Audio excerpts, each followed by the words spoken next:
Hey Reese, I love you down. But you don't have to perform in your hoodie. Okay. You don't have to. Like, no, you don't. Like, it's okay. Oh, the worst rumor is that me and Domingos have a thing. But we see, No, you but know. it's no. We see no. videos on. I think Louis Vuitton's overrated. Okay.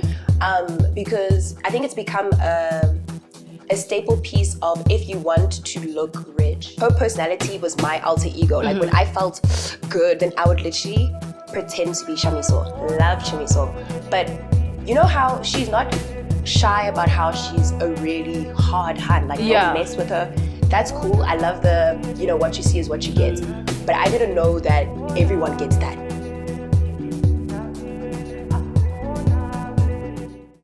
Hello and welcome to Dresme's Offscript, the podcast where we give you conversations that are as tailored as the looks we love.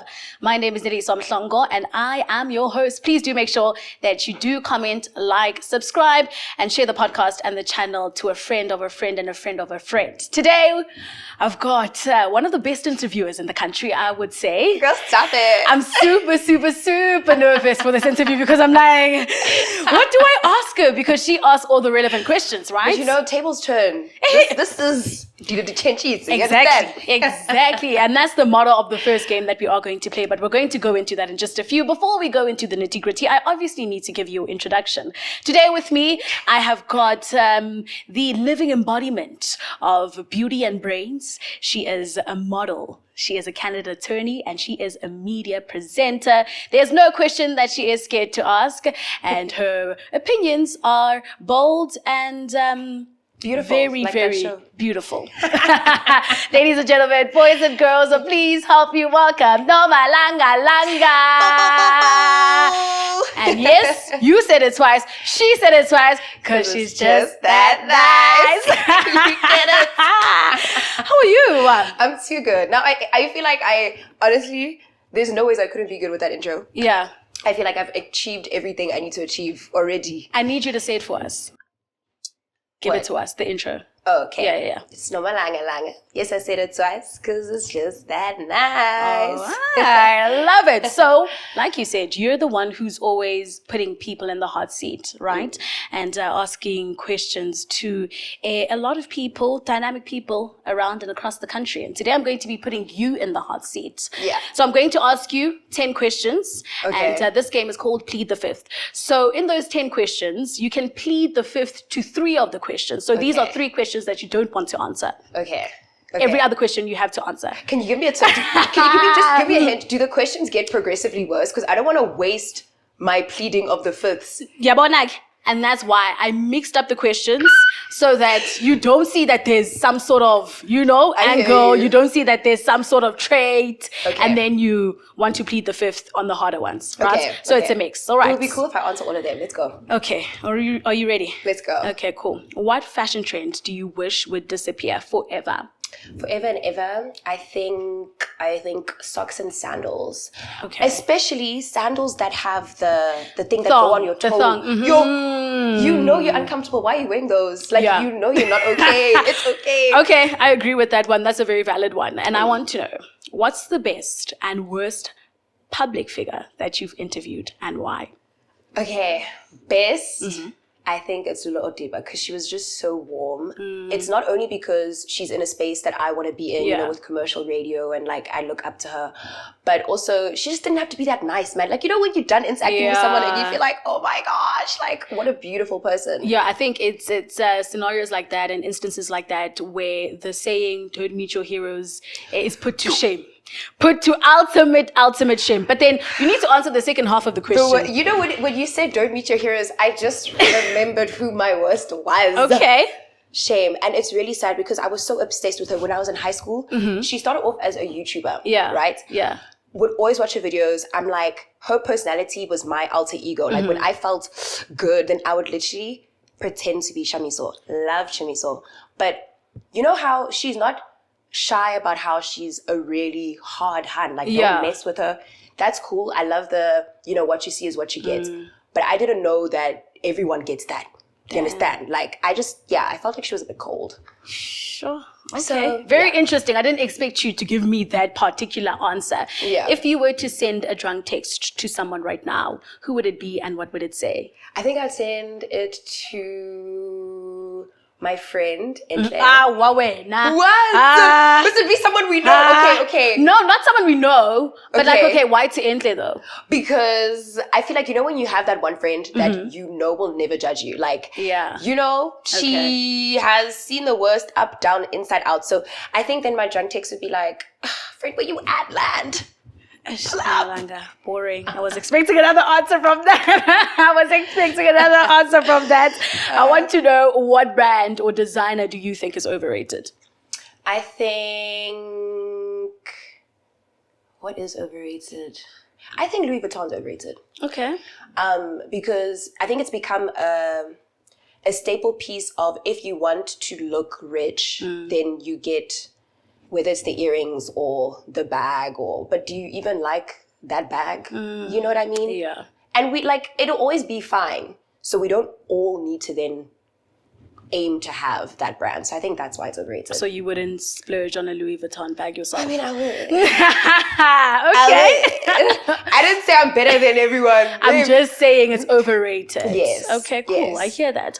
I want to know, if there was a celebrity that you would have to DM with no hesitation, who would it be? So shooting your shots at that particular celebrity. Yeah. Okay. Like shooting my shot romantically, yes, I like you. I want you. Oh, plead the fifth. Plead the fifth. I even forgot that we were pleading the fifth. Because I've been answering. Hey, no, I've been giving it to you. You've been answering. You've been answering. So big ups to you for that. Big ups to you for that. What's the worst rumor that you've heard about yourself? This is difficult. I don't really think anyone speaks about me, so I haven't heard rumors. But I think... Oh, the worst rumor is that me and Domingos have a thing. But see, we see, No. We see videos on socials, and sometimes we be thinking, okay, cool, there's something that's going on there. I think it's when you post what you want to post, you have the power to control the narrative. Yeah. He's comfortable with that being the narrative. Okay. That unfortunately is always what it is. It's never like, oh, Noma, how are you? It's like, oh, Noma, can you be my Valentine? You know what I mean? So that's the narrative he's pushing. And I think that's just his brand. Any hun he speaks to, he will flirt with. He loves women. And it's so fun being a hun. I get it. I literally get it. Was so lovable. But yeah, I think that's a rumor that I did. Yeah. Okay. So the final one is, which celebrity do you think has the worst style? Hore, this person really doesn't dress well, but a lot of people hype their style. And secretly, when you look at them, you're just like, what's going on here? I'm trying to think of someone who dresses boring. Who dress? Hey Reese, I love you down, but you don't have to perform in your hoodie. Okay. You don't have to. No, you don't. It's okay. But my thing is that mostly when it comes to rappers, public figures. Yeah. Okay, let me say rappers, not public figures. Yeah. I think it's normally a pants, t-shirt. Is it not? But so hoodie shouldn't be that far from what they typically wear. You know what I think now? I understand that men don't have a lot of options when it comes to fashion. Okay. Just wear your pants or your shorts or your shirt and your tank top or whatever's going on. But you can see when someone has put effort into what they're wearing. You look like you could have looked like you were going to spa. Now also with the bucket hat. Shout out. Shout out. Do your thing it's your brand. But I think it's also just honoring your crowd. Thousands of people have come to see you do your thing. So just make us feel as special as we're making you feel, and show us we appreciate you and what you do, but just appreciate our time and come your best. Very good point. Very good point.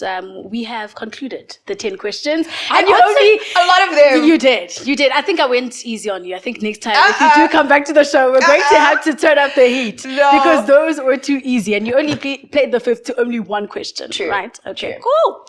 So, you have grown up, or you grew up in Centurion, right? And your parents are from Mlas. Yeah. So, how often do you go back to KZN? Are you from Mlas? Yes, girl. What section are they from? KwaZ and KwaQ. Okay, I'm from Kwaen, which is not so far from where they're from. I'm not gonna lie, I don't know any section that's on my section. Yeah. I don't. Where's Kwamex? Kwamex Gigavi. Okay. So you don't know any section that's your section. How often do you go there to visit? Any opportunity. So like any long weekend, whether it's Easter, I don't want to say, it used to be a lot more frequent. Yeah. Because dynamics have changed in the family. Yeah. But yeah, like any chance we get, and then in December, obviously, it's like from the 6th of December to the 2nd of Jan, we're there. It's also, I guess, easier because it's not only visiting Oko, but, you know, there's also a house there. Like KZN is like second home. Yeah. Yeah. So I want now to know, obviously you did say that the dynamics have changed, but previously having to grow up in 2 different provinces and having to experience different cultures in those 2 provinces, because they are 2 relatively different provinces, right? No province like KZN. But yeah, there are 2 different provinces. I want to know from you, how do you say, or how would you say that shaped you into becoming the woman that you are and the individual that you are today? I think it really helped with the versatility. Obviously, it's easy to say this about yourself, but I'd like to think that I am able to adapt to the environment that I'm in. You know, I think the biggest misconception is people who grew up, you know, ekoli are snobbish. They don't like going home. They don't like, you know, interacting with, you know, just the culture of homeness and everything that comes with, you know, washing the dishes, just snobby. So I think it's helped me, I guess, most importantly, love being a Zulu girl. Because, girl, like, our culture is so fun. Like, I love fun. There's so many ceremonies. You know, even when you get married, there's like members. 3 there's so weddings many different before things. the ultimate wedding, the white wedding. Yeah. And then now when you know, ceremonies like that become the highlight of my year, then that makes me love being Zulu even more. You know? Okay. So yeah, I do think it helped with just my versatility, because I'm comfortable in every space. Yeah. So you're the middle child at home. Yeah. And happy belated middle child day. It was last week sometime. I think it was Thursday. There's a day for everything. There's a day for everything. There's a couch day, a fashion day. We must have a Nomalanga day. Period. I guess. But with you being the middle child at home, right? I want to know, because middle children have the stigma and misconception of being, you know, troublesome, problematic. Do you think that growing up you were a very problematic and troublesome child? Well, I was not. Okay. I have always been such an overachiever. Like, okay. And you know, this ties into another thing that people say about middle children, that we love attention. Like, because, we don't get enough attention, so we overperform or overdo whatever we're doing to get that attention. So, you know. You were not. Hey, in conclusion. I wasn't. Okay. Like, throughout. Even in primary school, you know, deputy head girl, high school head girl, like, I was just a good kid. A learner. A star. A student. Studying. Love that for you. With you being obviously a middle child, you've got an older sister. Yeah. And you've got a younger brother. What would you say your favorite part of being an older and younger sister is? Best of both worlds. You're like, you get the best of both worlds. You know? Yeah. Because I think if my brother sees me as a good older sister, it's because of the things that I learned from my older sister. You know, I understand, I guess, again, from having a point where I was the youngest, that, okay, yes, it's the older sibling's responsibility to lay the foundation of how transparent can we be with each other. Oh, when the younger sibling pulls back, it's because of this, or, you know, so I think it's really helped my understanding on how to be a better, because Shay, my brother is so much younger than me and my sister. He's in grade 8 now. Yeah. So I take it as like a personal responsibility to just be a good older sibling the way my sister was for me. Period. You know? I love that. I was about to tear up. I don't know why. You're feeding the love, dude. I'm feeding the love of the family. Speaking about the love in your family, your mother and father look like they have such an amazing relationship, a loving relationship. And I want to know and hear from you, what are some of the things that you learned from their relationship that you want to take into your own personal, probably love life or just life in general? I think I can say that I know the entirety of what love is, when it's good, when it's bad, when it's, something to fight for, when, you need to leave. Because, obviously every relationship, especially long-term ones, do have their fluctuations. And I think that I can't say that I didn't witness beautiful and good love. Yeah. From what I understand, people always say that how you are in relationships is what you learned from your parents. And I think the main thing I've learned is just the dependency and the vulnerability that you need to have to be with someone. Because when you marry someone, you're two people becoming one. So yes, you can have your own things going on, but are you allowing yourself to be a puzzle piece and like molding in with that person? And that obviously does mean that's where compromise and what comes in. That's why I don't understand when people say that, like, oh, you must compromise in the talking stage or whatever. Like, whoa. Oh, you are compromising in marriage only. Yeah, no, only in Okay, marriage. Like, okay. I'm already, like, when I'm in love with you, I need to be in love with you before I'm deciding to compromise. If I'm compromising before I love you, then clearly you're just not the person for me, because now we're doing things in the wrong order of operations. True. You know what I mean? Yeah. Anyways. Wow. I love that. So you did say and mention earlier on that you are someone who was an overachiever, and you were deputy head girl. Hey. I didn't expect that, honestly. I was like, what? No, but it's so funny because, like, what happens in high school and school is just so far removed from, like, your actual life, you know? It's not something that whoever you were in high school doesn't really matter now, Very true. So you being an overachiever, obviously it means that you were a person who got very much so good marks and good grades, and then you chose to go into the University of Pretoria and study law specifically.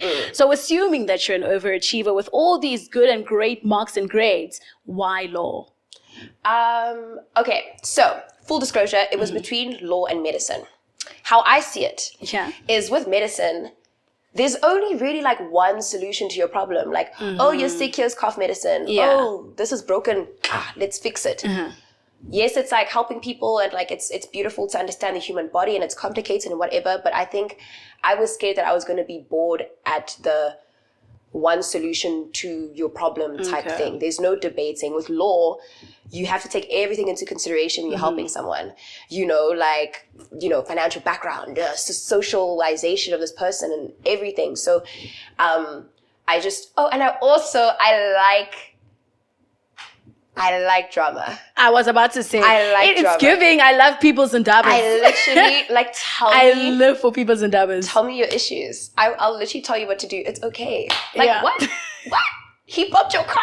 Let's go. You know what I mean? Yeah. Like, it's just a lot more. I feel like it's a lot more a personal interaction with people, because you lay everything down, you tell me everything, and then I can give you 5 million solutions, and you can decide what's best for you. Lawyers should never tell you what to do. They should just guide you, but give you the full context, and the ultimate decision is yours in the end. Yeah. So you did practice. Are you still practicing as a candidate attorney? So my journey has become quite painful. Yeah. I was a candidate attorney, and then I was unfairly dismissed. Cool. Took them to the CCMA. Yeah. What a vibe.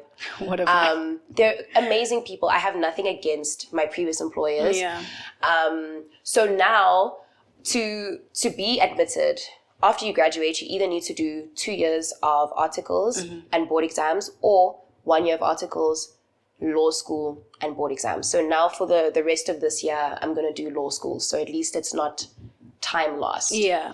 Yeah, so I'm not practicing anymore, but next year I will be. Yeah, but how was that experience though? I think it was interesting to have the theory of law become like in practice. I think it just made me realize that nothing is ever really that deep. Like,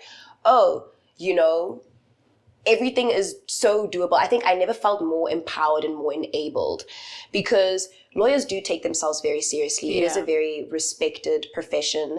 But with the seriousness of it all, when you're doing it, then you feel so proud of yourself, because it's like, wow, like I'm capable of walking in there with the big robe and, you know. Your honor. Your it's gonna honor. end in your honor. Come right? on. Your honor, stop capping. Period.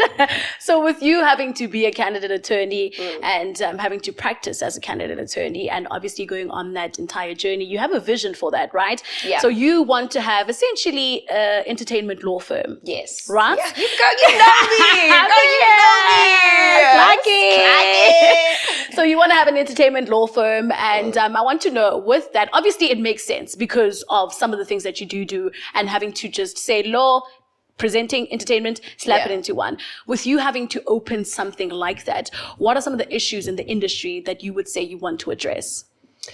I think in the entertainment industry or in the entertainment industry. I think what needs to be more normalized is understanding the things that you're entering into, you know, because I think in our industry, we're very happy to take whatever opportunity comes our way. Anything that comes, you're like, yes, anything that comes. Like, yeah. we're all for exposure, and that's beautiful, collaboration, and really just putting yourself out there. But it's really tragic when you then end up being in sticky situations where, like, now you didn't know that this cut is going to go to the organization and not to you. So I think just a bit more, I want to help people in terms of the information side of things, because I don't think access to information is something that is present in the industry. Yeah. For many reasons. You could say it's because of gatekeeping. You know, if I see that you also a presenter, I'm not going to want to share the information with you because I feel threatened by you. I don't understand that, you know. So I think there's just a general lack of information. So yeah. And with like entertainment law, there's so many things I could be doing. You know, like your press releases, defamation of character cases, like ensuring that you're compliant if you're broadcasting, you know, like it's not only contracts. There's such a big gap and a big window that people don't do this paperwork and then now they're in trouble. So I'm gonna do the paperwork. Also, entertainment law, is it a module that you do take? And this is just briefly when it comes to university and the modules that you do have in university. And I also want to know, because there's something that I heard from a podcast that normally artists get like 70, or the label gets 70% and the artist gets 30%. So are those the type of things that you guys learn about if there is a module? I can speak for University of Pretoria. There was a module in your final year where you could pick, you know, the 4 modules that you want to do. But it wasn't entertainment law, it was more media law. So they didn't tell you anything about record labels. They didn't tell you anything about, like, you know, how the entertainment space works. But what they did touch on was just, you know, media, defamation of character, what is freedom of speech, what is hate speech, what is, you know, so at least I think the biggest thing I could take from that is the compliancy thing, you know, with all the different regulatory bodies. You can't just say anything, but otherwise, I'm gonna have to just find out when I get there, because there wasn't a module that I took that could, but it's okay, I'm able. I can help you. I love the side that I'm seeing of you, the attorney, the mysterious, because we don't get to see it a lot of the time, right? Before we go into, obviously, the one main thing that we do know you for, I want you to take me through your outfit today. My outfit? Okay. So, starting off with the kitten heels, a little bit of shine there. Glitter? Got them from China Mall, super cute. Period. Socks, forgot where they're from. These pants, Mr. Price. So cute. It's pants. Yeah, they're pants. Oh, it's pants. I thought it was what do they? What's that in English? Skirt. Yes, I thought it was a skirt. Yeah, my love is the girl. Oh, I said, Yeah. This shirt is my sister's. Yeah. You didn't steal it though from her closet. You know, we have a very good relationship, so it's really, you know, sis, like, if you see this... I'm sure when she finds out and sees this episode, she's going to be like, oh, let me shirt that I've been looking for such a long time. There it is. There it is. I love this fit. You're someone who has an amazing taste in fashion. Thank you. I want to know and hear from you. Who would you say is the one person who inspires your looks? Who inspires my looks? I think that's a very difficult question to answer, because I feel like my looks always change. Like sometimes I'm wearing like the mini skirt. So you've got different aesthetics. Yes. Other times it's like the baggy jeans and whatever. The baggy era, we could say Aaliyah. Okay. Oh, you know, you do give Aaliyah. Yeah. When I'm seeing now, you know what I'm visualizing? I'm visualizing your social media, and I'm like, okay, it makes sense that Aaliyah is the one who inspires you. Because you need to draw inspiration from people, especially when you're dressing. You need to dress for your body type. So yes, you could like a trend, but it's not going to make sense on you if it's not, you know, for how you build. I found that out the hard way with jorts. Oh my word, they look horrendous for me. Because my thing is that I see people like you, and I'm like, yeah, even me, I can rock jorts. And it did not. It did not make sure. So dressing for your body is a real thing. It's really important. Yeah. It's really important. So yeah, the baggy streetwear, street style is Aaliyah. And then I think like the, you know, like the cutesy girl vibe, I could say Tyler, because she has, I guess, made me, because, you know, everyone has their insecurities and whatnot. Yeah. So I was like, you know what? I can actually also just like wear tight things or like short things or whatever, because we're young, wild, and free. So, period. My thing is that you've got, like you said, you've got different aesthetics, right? But you also manage to have all these different aesthetics work and put them together into one. I want you to tell me briefly about the journey of you having to discover what works and what doesn't work. Because I think there are a lot of people out there who obviously love fashion, but they love everything and they can't make everything work in unison.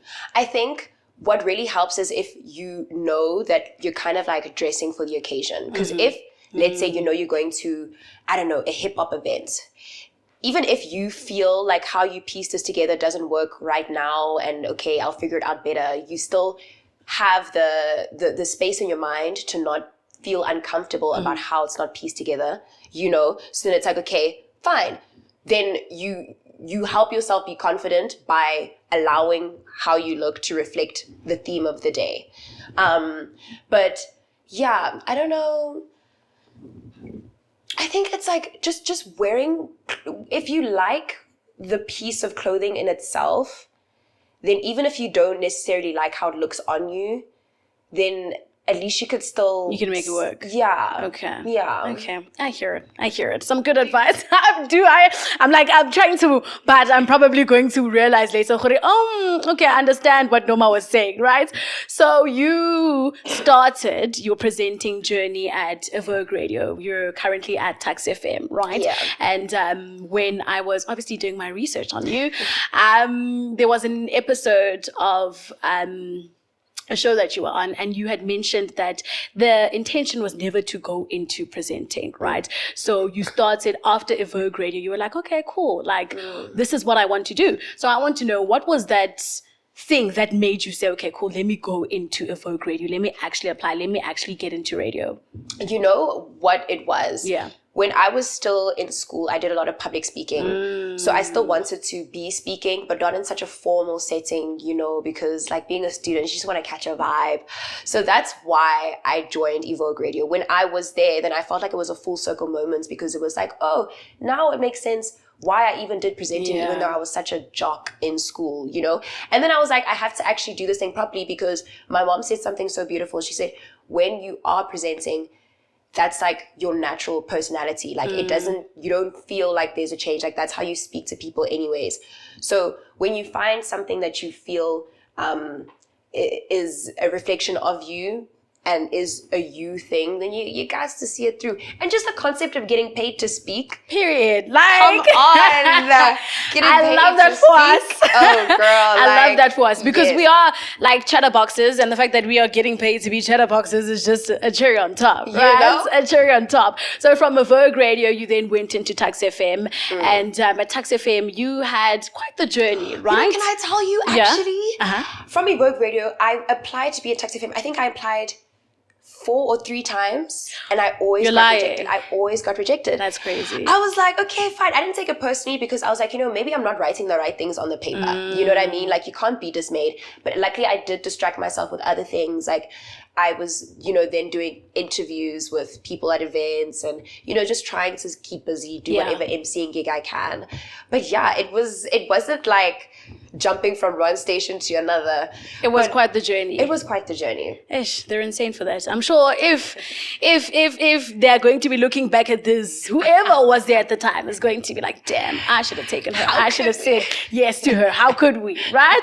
So there you got nominated for a South African Radio Award, which is a huge deal in the radio You won game. one, girl, please. You won it. Soon and very soon it's going to be you, right? But you got nominated for a radio award for Best Breakfast Presenter, right? And in the very same year, which was last year, you had the opportunity to be part of Switch Be the Next Season 4 with YFM. So those are huge milestones in your radio career. I want to know, when you received and got the news for that or from that, what was the reaction? Where were you? What were the feelings, the emotions that you felt from that? I remember for the Switch Be the Next, I was driving with Enhle, my friend. Oh, she's been making appearances. I was about to say. Yay. Hey. You know, we were just driving, living life. I get a phone call from an unknown number, and I'm so happy I answered, because you don't usually answer unknown numbers. They were like, Noma, listen to, why from 12 to 3, we're announcing the top 8. So I was like, oh, okay, cool. But I feel like that should have been an automatic in. So what did you think at that time? You're like, at that time, I was like, oh, okay, we need to listen there, friend. And it was such a good day because my friend also got a car. So now we were listening to the announcement in her brand new car. Oh. Like, it was such a good day. I'm surprised I didn't crash that thing. Hey? Because of the excitement. Because she was too excited to even drive it herself. Now I'm busy driving and I'm busy hearing Switch Be the Next. No, dude, it was a lot. And then with the Radio Awards thing, it was like, I guess, different steps to it because, at Tux FM, those who can apply get told. So then I think that was like the first little, okay, cool. And then like you do your demos, whatever. And I just think experiencing it was a really beautiful thing because it's again just an opportunity to get your flowers for what you do. I think if there was any room for doubt, I can't doubt anymore because I'm seeing, I guess, fruits from it, and I'm seeing that there's momentum and there's progress. You are really good at what you do. I did say that you're one of the best interviewers in the country. And I want to go into that, right? So being at Tux FM led into you doing Kokota Africa, Creative Corner, and having that connection, right? And I think your story about that is a story or a testament to the fact that you miss 100% of the chances and the shots that you do not take. So I want you to tell me about that story, because I love it so much, because I feel like it's an inspiring one that a lot of people can draw inspiration from. Okay, so let's go back to that day. So, before I joined Tux FM, I was already accustomed to going to events and doing interviews. This is with Live Vibe, right? Yeah, Live Vibe. That's a show that I've started. Yes. And then joined Tux FM. Now, I have more access to the event space. I think it was Freshers 2024. Yeah. At UP. And then I see the Creative Corner Brew. He's taking a video of whoever he's interviewing, but there's no one actually asking the guest questions. Like, the guests are just holding the mic for themselves, answering the questions that he asked from the back of the camera. I said, hey, risquizeng in. I asked if I can do interviews for them. He said, nah, we cool, we good. Because at that stage, apparently they were in communication or in talks with another presenter, I think to Jodel. And then he said no, and I was like, oh, okay, cool, fine. Then I went to Kokota Africa. He said, you are closing the door. Here's another one. I found that door open. Here's another one. And then Kokota Africa said yes. And then from that day, the first day I worked with Kokota Africa, then Creative Corner said, oh, like, you were actually serious. Come this side. Yeah. So again, if I took the rejection from Creative Corner to heart, then I wouldn't have had the confidence to ask Kokota Africa. And that was my window, So I think just be comfortable with rejection, because again, even with all the rejection I faced with Tux FM, I could have decided to never apply again. I think just have that crazy confidence to say that, like, oh, you don't know what you're rejecting, like, you don't know what's up, so obviously it sounds arrogant, but like, no, I love that. And I did say earlier on that you you are a very good interviewer, and there isn't a question that you are scared to ask, right? Yeah. And a lot of the people who do look and see your social media, look at social media and see the videos that you do have and the videos that you do produce when you are asking people questions. I'm sure the one question that they ask is that, like, how do you do it? Like, how are you so audacious to just go like, up and be like, you know what, this is the question that I'm going to ask you. And normally the questions that you do ask are questions that a lot of people find to be taboo. So how do you do it? I think I don't want to see it as a failed opportunity to have a real conversation. Yeah. Me being there, I'm in a position that maybe people wish that they were in, whether they wish they were at that event, whether they wish they could speak to their favorite artist. I'm in a very privileged position holding that mic and having that type of access to people. So if I'm asking boring questions like, what's your inspiration in music and why did you start and when did you start? Like, that's a wasted conversation. Yeah. So in times where I do get scared, I'm like, you didn't come this far to only now come this far and have the only takeaway be, oh, she spoke to Mang Mang. Oh. And not the takeaway be, wow. Yeah. Mang Mang said this. And also it helps to remind myself that in those situations when I am interviewing, it's not about me. Yeah. The attention is on whoever you're speaking to. So I'm like, okay, I'm just an extension of the mic. So let me just yell at the mic then. How is it dating in the industry? Or would you say it's hard for you as a person who's in the industry to date because of the fact that you are in the industry and you're in the limelight, and sometimes it gives fangirl for people to want to date you? I do think that, it hasn't always been received well by a lot of people. I think it is frustrating because there is those misconceptions of like, oh, you're in the industry, you always have to go out. Yeah. You always what. So, people have their boundaries and what they feel they're comfortable to deal with.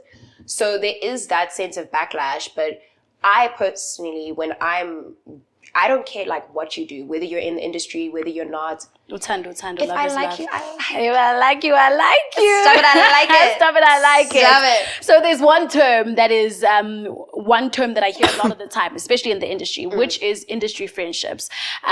For you, I want you to walk me through what's your take and opinion on that. And also, do you have friends in the industry that you would consider just industry friends? And do you maybe separate your friendships according to industry friendships and according to friends? I think I try to firstly understand that whoever I meet in the industry, I meet in a professional space. Yeah. So I'm not in a position where I want to now be forcing friendships, because then that's also when you as a person feel like I'm just trying to leverage off of you, or I'm trying to like get, be friends with you for clout or whatever the case is. I try handle it as normal as possible in the sense of, yes, we're interacting professionally, but if I really feel your warmth, like for example Lula Odiba, she's, if I really feel your warmth and I feel like when we speak, we're not just speaking about like, oh, are you done interviewing this person? Like, is there just that comfort, not connection, comfort, because connection can be faked. Yeah.